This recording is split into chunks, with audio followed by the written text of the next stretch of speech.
sunlight fuels Spaceship Earth. Humanity has built an engine that uses that fuel in its most powerful form. But now we are forced to ask, how far can it take us? Fire made us human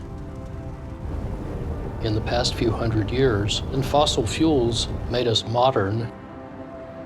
And now we burn each year in the world 19 cubic kilometers of these rotted remains of primeval swamp goo.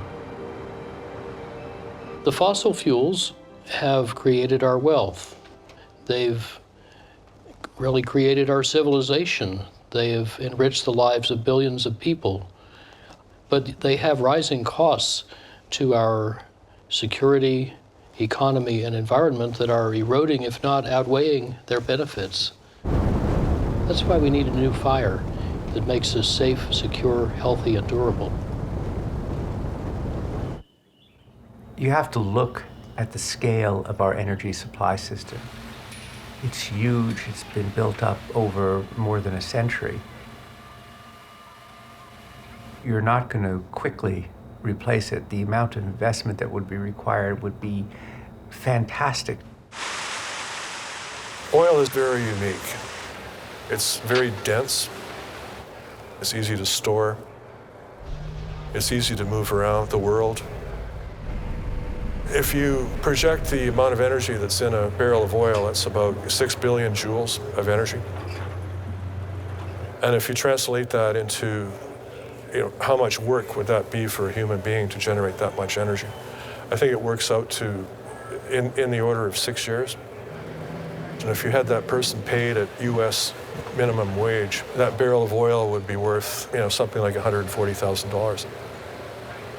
That's how concentrated and valuable and useful oil is. The fossil fuel engine shaped the technology and landscapes of the 20th century. It gave us the power to gain more power, to harness rivers, to wage new kinds of war,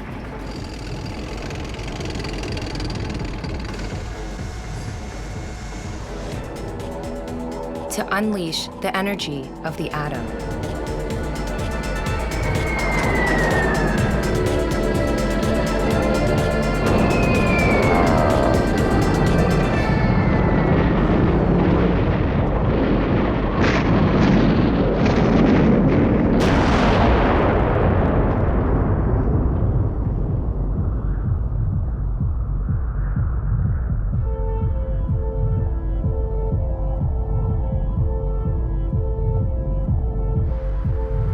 Energy is the master resource. That resource is provided via a system that wraps around Spaceship Earth. We're burning 88 million barrels of oil per day. That's the rate of supply that's required to run society.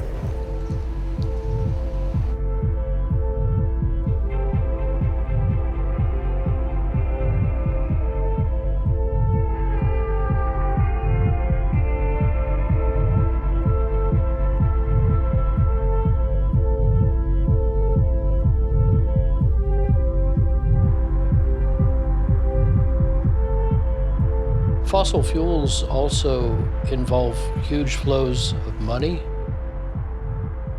The oil money often fuels tyranny, instability, and corruption.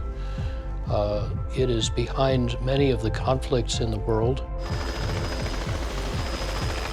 We actually pay about 10 times more to sustain military forces meant to intervene in the Persian Gulf than we pay to buy oil from the Persian Gulf.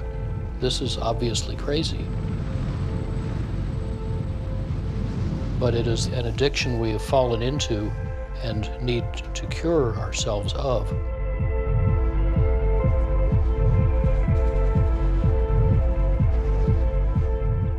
If the ability to grow oil supply ceases, and that's likely to happen sometime before 2020, the geopolitical issues will only accelerate. So if we don't do anything, the prognosis is not particularly bright.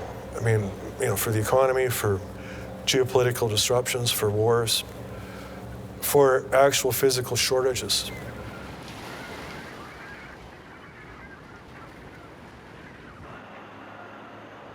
So all of these unconventional energy sources, I do think that they'll grow rapidly, partly because a lot of the easy oil and gas is already gone. Now we have to go after these other harder sources if we want to keep the oil and gas flowing. As the engine runs short on fuel, its pollution and violence is backing up into Western society. Nowhere is that more obvious than in domestic fights about fracking. The natural gas and oil is found very deep under the ground. And in order to bring that oil and gas up to the surface, they drill horizontally, in many cases a couple of kilometers, and then they do the hydraulic fracturing. They open cracks up in the rock. But one of the things that makes it especially hard in the United States is that the people living on the land don't necessarily own the oil and gas below it. So we have people who own the property, may have lived in a house or on a ranch or on a farm for 20, 30, or 40 years, don't own the mineral rights. In many cases don't know that they don't own the mineral rights, and then someone else comes in and puts drilling on their property.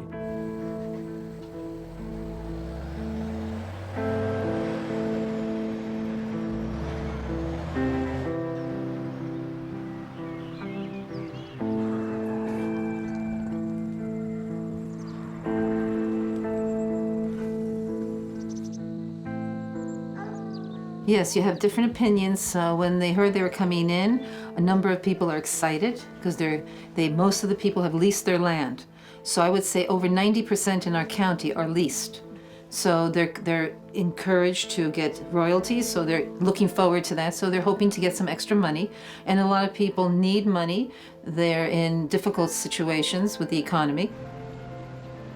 So they don't think about what it could mean. So for them, it's just, I'm going to get extra money. And then there's others, like myself, who are very concerned about the industrialization and the contamination.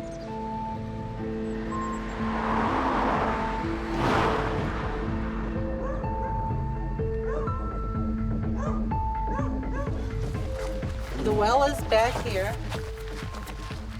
December 6, 2011, we noticed it was erupting and our water turned dark gray. So the DEP came out and tested our water. The first test, the results were 38.9 milligrams per liter of methane in our water. They came back out a couple months later and retested. It had gone up to 58.4 milligrams per liter. That's in our water. It's real funny that we had wells drilled on both sides of us, and next thing you know, we got problems that weren't there before, you know. It's very controversial in our area. They drive neighbors against neighbors. People that normally wouldn't hate you because you have water problems now. And my other half, she got all pissed off with me because I was fighting with them all the time. I was like, you know something? I'm trying to protect what we own from being destroyed. We already lost the water. And she was mad because I was constantly fighting with them. Her thing was, just lay down and be a good little gas whore. And it's like, no. So she walked out on me because of all the fighting. Other neighbors over here, they got divorced over the fighting. Neighbors over here got divorced over the fighting. And then you have neighbors pissed off because you got signs in your yard, you're fighting the industry. You have other ones that from the town, well, there's nothing wrong with our water. Well, thank God for you, you don't have a problem. But over here, we do. Despite all of the wealth that they have created and convenience that they offer, fossil fuels are becoming quite threatening to our way of life.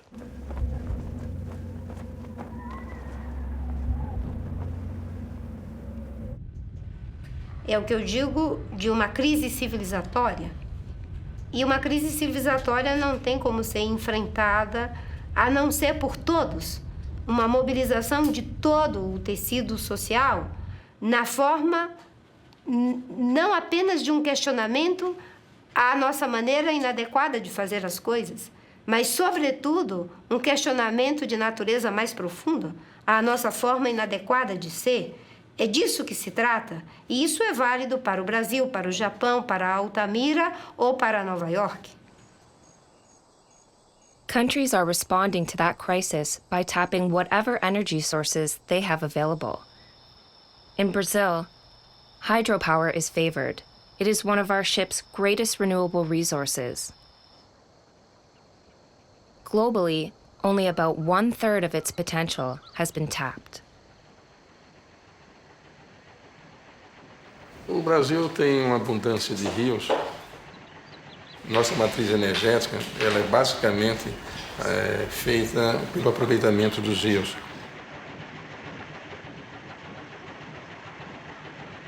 Essa riqueza natural que nós temos de energia limpa e sustentável, nós usamos diferentemente do resto do mundo. O Brasil, 70% a 80% da nossa energia é a energia hidroelétrica limpa. Brazil's biggest hydro project is on the Xingu River. The Belo Monte hydro plant will require a 26-kilometer diversion of river water to create 11 million megawatts of electricity. Local people say the project is destroying the rainforest and the river itself. The massive project was delayed repeatedly by environmental concerns and now proceeds in controversy. At a meeting with power officials, they voiced their complaints. Porque Belo Monte está cometendo o maior crime do início do nosso século. O século XXI nunca mais vai esquecer. As novas gerações vão lembrar o maior crime do planeta. Então nós estamos aqui repudiando. Belo Monte, ela não traz só o impacto ambiental, né? Mais do que o impacto ambiental, Belo Monte traz um impacto à diversidade socioambiental do Xingu. Diria que se o Xingu é o coração do Brasil, o peixe, né, é uma fonte de alimento, uma fonte de proteína muito importante para os povos indígenas e para os extrativistas e ribeirinhos dessa região. Quando você ameaça o peixe, você ameaça a segurança alimentar desses povos.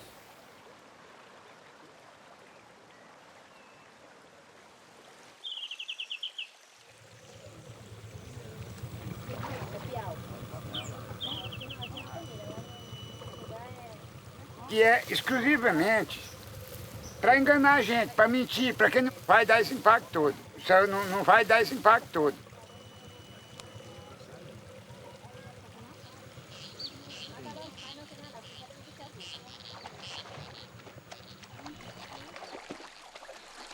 Essa madeira eu botei ainda agora. Tá aqui, ó. Pouquinho. Quando é muito, quando dá bastante, a gente tira 30, 50, 60 numa rede dessa. E caride, primeiro você botava uma madeira dessa, um corte de madeira dessa com 4 madeiras, você tirava 100, 180, até 200 carinhas. Agora tá aí o tanto, ó. Nós pegávamos 2 caixas de 160, 3 caixas dentro de 3 dias, 2 dias, 3 dias.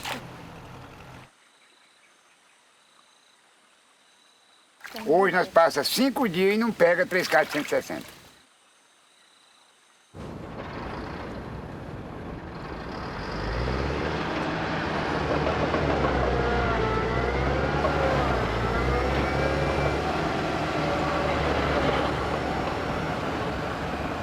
Esse é um projeto muito complexo. Do ponto de vista social, há uma situação de alto impacto negativo para as populações locais. Aqui no Brasil, e eu particularmente, não temos uma posição ideológica contra as hidrelétricas. Elas são uma fonte de geração importante para o nosso país. Mas não podemos ficar refém de uma única fonte de geração. Existem muitas coisas que podem ser consideradas nas zonas isoladas, como no caso da floresta amazônica ou no Nordeste, mas também dentro das grandes metrópoles temos grandes dificuldades econômicas e sociais.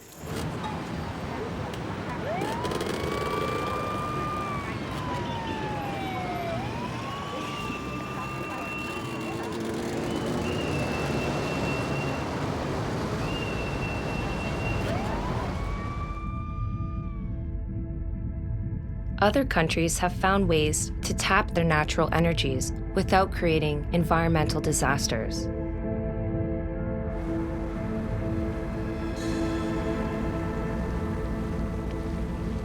We are very lucky. We're situated on the mid-Atlantic ridge, and where the North American and the Eurasian plates combine.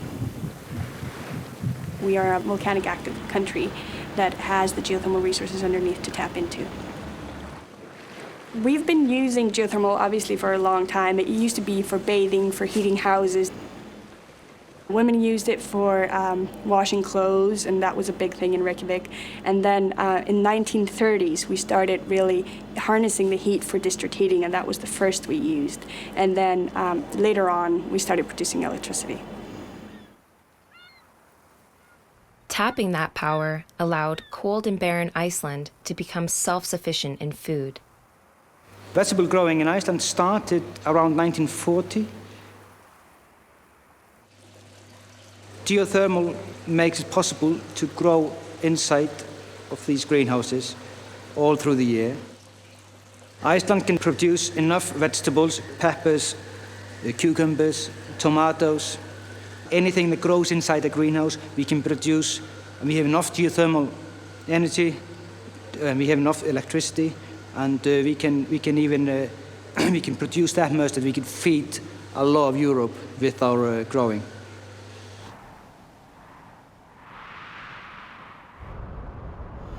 Underneath us is a geothermal reservoir, so we have hot water and steam in the ground, very hot, about 250 to 300 degrees Celsius. And what we do is we drill holes into that reservoir about 2 kilometers deep, get the hot steam up out of the ground, pipe it into the power plant, where we separate all hot water from it and all droplets.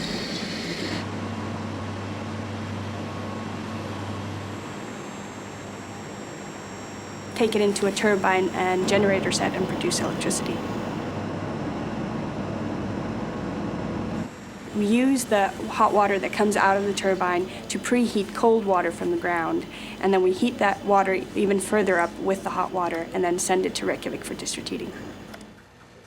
I think it's about 30% of our electricity that comes from geothermal, but over 90% of our heating comes from geothermal, which has tremendous health and social benefits for the country because you don't have to worry about gas or oil to heat your houses, which we do all year round.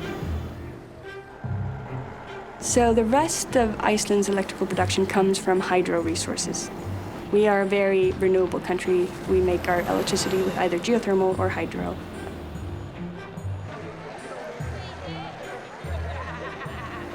I think the societal benefits of geothermal district heating have been great for my country. The fact that you can heat your home with very little cost all year round. You can bathe. You never run out of hot water. Public swimming pools all over town that are open year-round. People waste energy in a way they don't think about how they heat their homes. They know it's green and they know it doesn't cost a lot. So Icelanders, instead of turning off their radiators to cool down their homes in summer, they just open their windows. Not every country can use geothermal to supply as big a part of its electricity mix with geothermal as we can, but it can play a much bigger role in many countries. The US is the largest producer of geothermal energy in the world. The United States Geological Survey has estimated there's 30,000 megawatts of undiscovered geothermal resources in the western part of the United States. That alone, if we could harness part of that, could really boost up production. Places in Europe, Asia, Philippines, Indonesia, there's lots of places where there's fantastic resources. For instance, in Japan.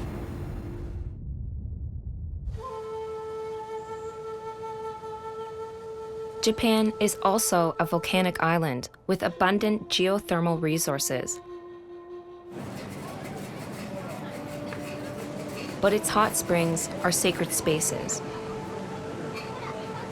For its energy, Japan chose to rely on nuclear power, despite its terrible past.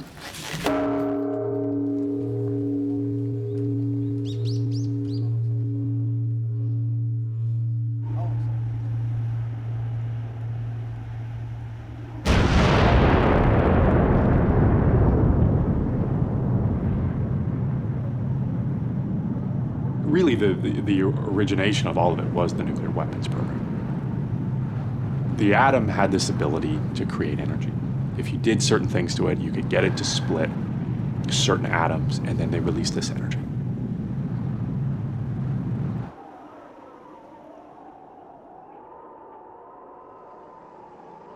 After the weapons were used in Japan, and after the end of World War II, then people began to want to transition the thinking away from the weapons a little bit more to what they called peaceful uses.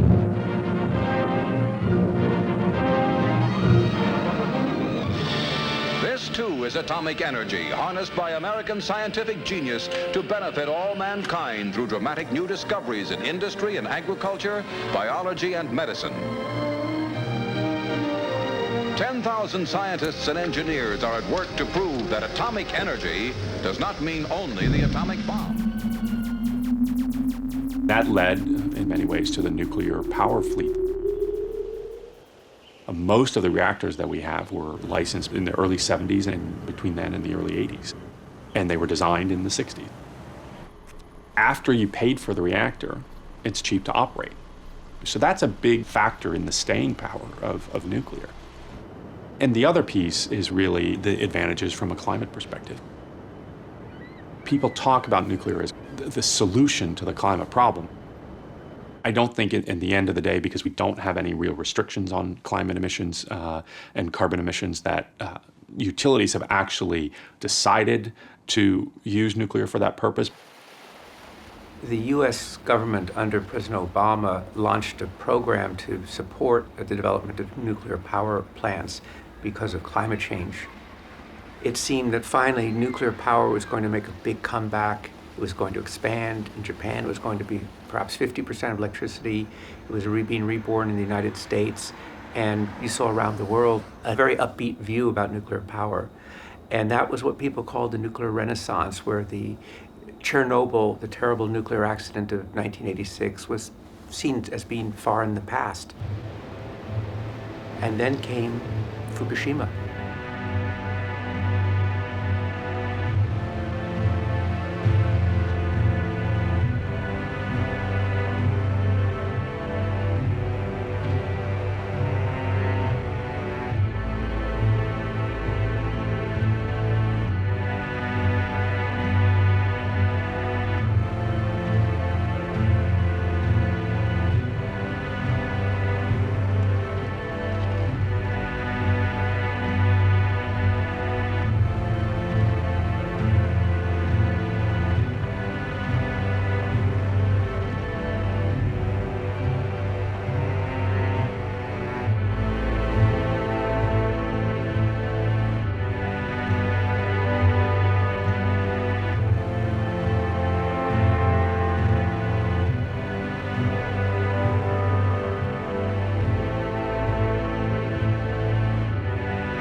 原発事故はだから私は当初ねそんなにことが起こるとはとても考えられなかったですよ。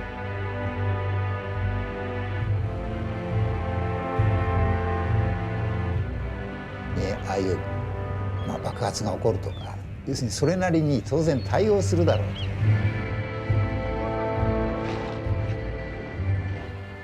人たちが適切に処理するだろうと。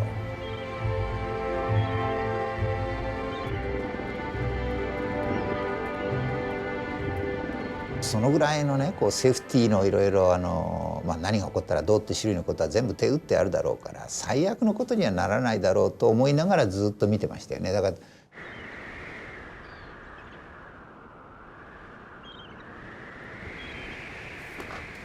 予測できなかったと、いう問題が一つね。それから2つ目はですね、今まで原子力技術というのはね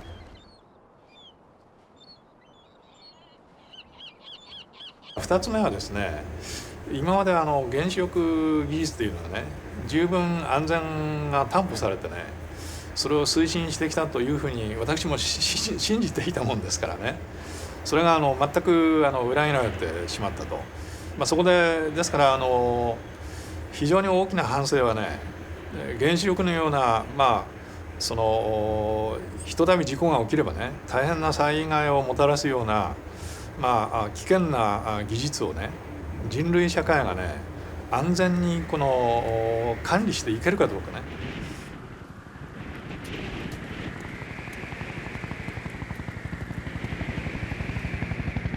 I think the damage is in some ways difficult to capture and understand. The real impact right now from the Fukushima accident, I think it's really twofold. Primarily, it is the people that have been evacuated from their homes. You've got about 100,000 people who have been forced out of their homes for several years now. Some of them will never be able to return. The communities that existed will never reform. Even if, from a technical and a medical or health perspective, people could come back to the area. And it's a legacy that doesn't just impact the people who've been evacuated. It is impacting their entire economy. And I've seen estimates that suggest that the impact would be at least $500 billion. It's shut down a significant portion of their electricity generation, which has changed the lifestyle of almost everyone in Japan. The biggest area where there'll be impact is on the ocean. The expectation is the majority of the contamination went out to the sea.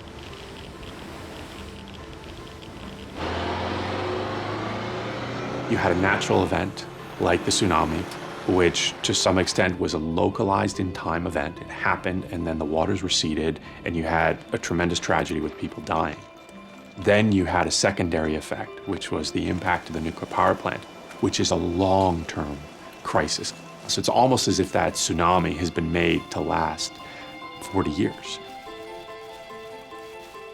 And to think then that it came from a place that was used to generate electricity, it just shows that, in a way, this technology has real fundamental problems that need to be addressed.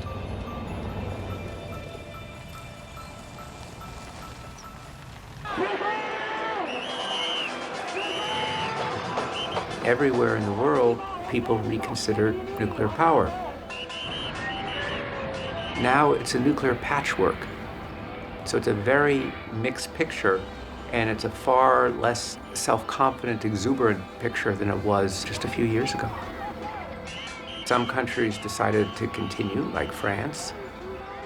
China had a pause and then has renewed it. Finland said yes, Abu Dhabi said yes. But nuclear power has greatly slowed down. Germany said no.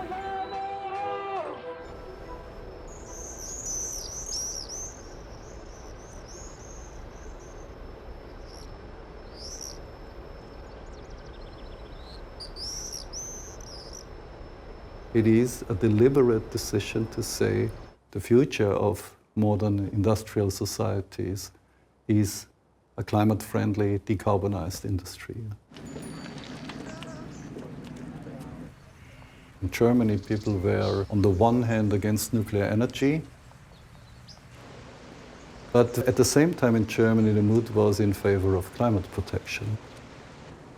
Fukushima simply made clear in Germany, we will not be able to stay within nuclear anymore. And when the German government said, no, we will honor our climate pledges, we will phase out nuclear, what is the answer?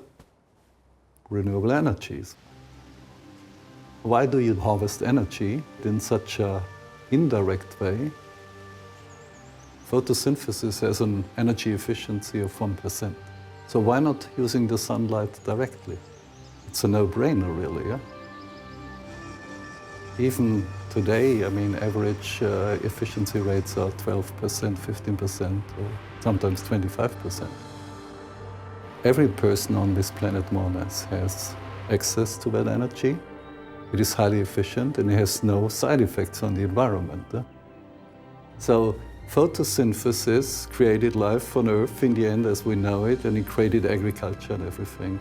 If this is possible to create human civilization based on 1% efficiency, I'm sure we can build it based on 10% efficiency. Again, a no-brainer.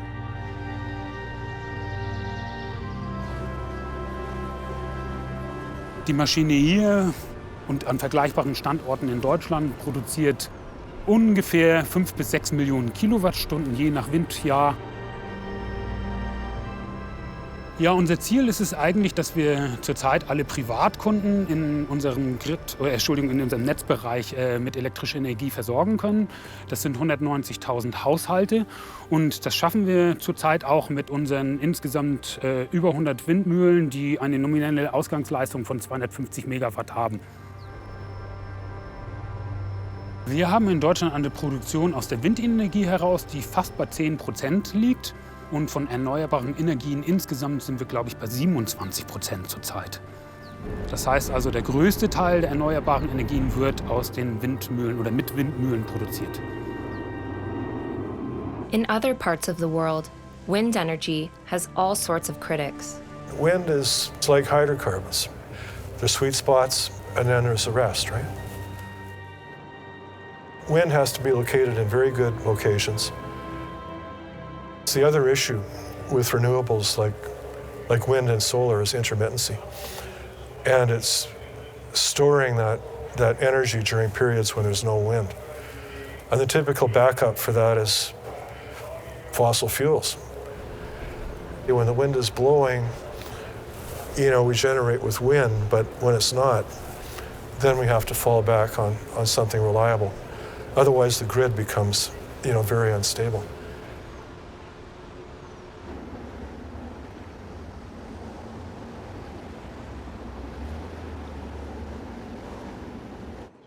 Renewable power is a challenge that electrical systems worldwide are struggling to handle. Its variability is a problem for the people who manage electrical grids. Well, it's the balance of supply and demand is always critical. Electricity, if you have too much of it, things start to happen like your voltage starts to go up. The voltage goes up, that hurts equipment. You have too many electrons flowing through the grid. The system was designed for a different need. In the old days, you had a coal plant that would come up in the morning. You knew it was going to be at a certain amount by 9 o'clock, it would be at a certain amount by noon, be ready for the evening peak, and then it would go offline at night. So that was very predictable. Now you don't have that predictability because you've got more renewables on the system. In Ontario, most power still comes from nuclear plants, and it always wins out over renewable energy. Today, we do have some constraints in the system, and so we're actually dispatching wind down to make sure we don't put in more megawatts than we need into the system. It's usually when we have too much base load power on the system. That happens occasionally where you've got a nuclear plant that needs to run. Nuclear plants like to run full out. So when you've got all this wind and base load hydroelectric and nuclear, and we don't have enough demand in the province, we have to do something about it. It's easier to take down wind for a few hours to solve a problem rather than to take a nuclear plant off for potentially 4 days. We don't actually necessarily turn the turbines off. What they'll do is they'll throttle back their blades, and you generate less electricity even though the wind's still blowing. Actually, no power plant runs all the time. They all break sometime. And when they break, about 1/10 of the time for big stations, you just lost 1,000 megawatts in milliseconds, often without warning. A portfolio of different renewable sources, different kinds in different places, can be forecast to perform more accurately than we can forecast demand. And that portfolio of different things working at different times in different ways can then be integrated with the other kinds of renewables, not solar and wind power, but all the others which you can have whenever you want. That need for more resilient energy systems that work even if the big power grids fail is part of what's driving the rapid shift to microgrids and decentralized energy systems that work even if the grid fails. Smart grids are just half the answer to balancing the new power supply. Es ist so billig wie von einem Großkraftwerk, die Stromerzeugung. Das ist der Vorteil von der wirklich sehr, sehr billigen Photovoltaiktechnik inzwischen. Und dann kommt natürlich der Punkt, der Strom kommt natürlich nur, solange die Sonne scheint. Was mache ich nachts, wenn die Sonne weg ist? Und dann kommt eben die Speicherung zu tragen über Batterien. Was wir hier arbeiten, sind Batterien für die Elektromobilität und für stationäre Stromspeicherung, also stationäre dezentrale Speicherung. Und man kann das sehr schön machen für einen Haushalt, den Strom speichern über die Nacht. Das ist nicht sehr viel, einige Kilowattstunden reichen da vollkommen aus. Das Spannende ist einfach, dass man das Netz entlastet, dass man also nicht mehr diese großen Schwankungen im Netz hat durch die Photovoltaik, die eingespeist wird. Das macht das Leben der Netzbetreiber sehr viel einfacher. Hinzu kommt, dass man mit einem Speicher im Haus noch sehr, sehr viel mehr Vorteile generieren kann. Ein schönes Beispiel ist das Thema Blackout. Also wenn das Netz weg ist, dann habe ich trotzdem Strom in meinem Haus und dann bin ich einfach der König. Wenn bei mir der Fernseher funktioniert und das Bier im Kühlschrank kalt ist und meine Nachbarn nichts mehr haben, dann bin ich einfach der Beste im Viertel.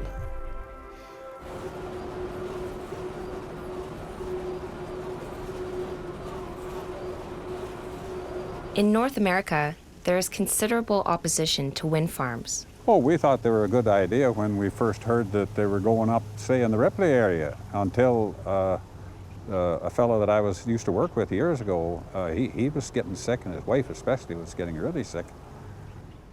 People who live near windmills complain about the noise, vibration, and the controversial phenomenon of dirty electricity, exposing them to electromagnetic energy. The windmills didn't start until 2008, and it was 2009 when they tied all those lines in together over at the corner, and it was after that that we started having the problem. I developed tinnitus, and Wayne developed tinnitus 2 weeks after I did. And we also started having headaches and nausea as well. I figure it's the dirty electricity coming out of those things is what's doing it. It's almost like living in a microwave. Yeah, we just had to get away, or we weren't going to survive. When you went to the windmill company and said, listen, we've got a problem here, they'd say, you better go talk to Hydro One. So we'd phone Hydro One and get the top dog there, and he'd say, no, you've got to talk to the windmill company. So that was their way of dealing with it. One lady was very angry one day when I talked to her, and she said, talk to either your MP or your wind company. Don't talk to us. Maybe they think that I'm imagining things, I don't know. They might think we're a couple of nutcases, I don't know. You have to experience it before you'd really believe it, you know.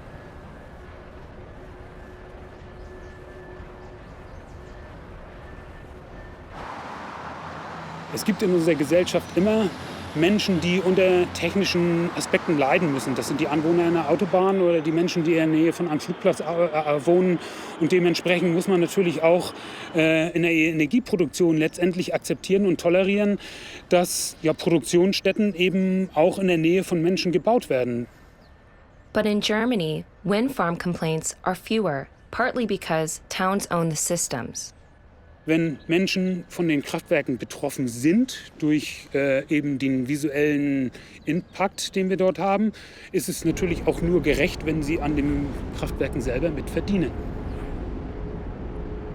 Ja, ich kann mich noch ziemlich gut an mein Studium erinnern, an eine sehr eindrucksvolle Skizze. Da wurde in einem, sage ich mal, großen Würfel aufgezeigt, wie viel Energie die Sonne uns täglich liefert und wie viel Energie wir als Menschen oder weltweit eben benötigen. Und die Dimensionen waren, von so einem großen Rechteck haben wir eine ganz kleine Ecke benötigt. Es sieht also letztendlich so aus, dass wir ein Vielfaches an Solarenergie-Input in unser Raumschiff Erde haben, von dem wir eben nur einen sehr geringen Anteil brauchen. Die große Frage dabei ist, dass wir uns als Menschheit in eine andere Art von Wirtschaften bewegen müssen. Wir müssen von einer Brennstoffwelt in eine solare Welt umschalten. Und das ist eine wahre Herausforderung für die Menschen. This is an outstanding event in human history. Germany is a leading industrial force on this planet saying we embark on the great transition towards sustainability.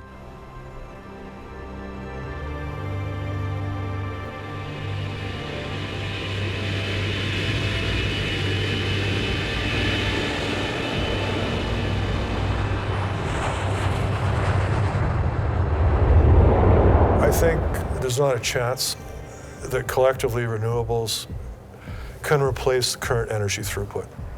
In 2011, primary energy was 33% oil, 30% coal, 24% gas, 6% large hydro, 4% nuclear, and 1.59% non-hydro renewables. And that includes wind, solar, geothermal, and burning biomass. That's where we're starting from. The biggest piece of the solution is figuring out how to lower our energy throughput a lot without, radically reducing people's standards of living. Not going to be easy. It really needs a new paradigm.